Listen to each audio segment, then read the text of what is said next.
ముఖ్యమంత్రి చంద్రబాబు అధ్యక్షతన రాష్ట్ర మంత్రివర్గ సమావేశం.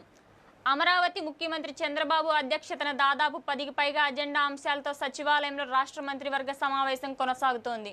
శ్రీశక్తి పేరుతో మహిళలకు ఈ నెల 15 నుంచి రాష్ట్రమంతా 5 కేటగిరీల ఆర్టీసీ బస్సులతో ఉచిత ప్రయాణానికి ఆమోదం తెలపనున్నారు. AP land initiatives and tech hubs policy 2024-29పై చర్చించి కేబినెట్ నిర్ణయం తీసుకోనుంది.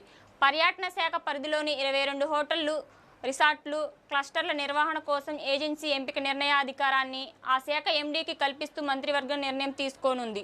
నూతన బార్ లైసెన్సీ పాలసీపై మంత్రి ఉపసంఘ నివేదికకు కేబినెట్ ఆమోదం తెలపనుంది. లిక్కర్ దుకాణాల్లో పర్మిట్ రూములు అనుమతించనున్నారు. నాయి బ్రాహ్మణుల సెలూన్లకు 200 యూనిట్ల వరకు ఉచిత విద్యుత్ కల్పించే నిర్ణయానికి కేబినెట్ ఆమోదం తెలపనుంది. మీడియా అక్రిడిటేషన్ల కొత్త నిబంధనలపై చర్చించి నిర్ణయం తీసుకోనున్నారు.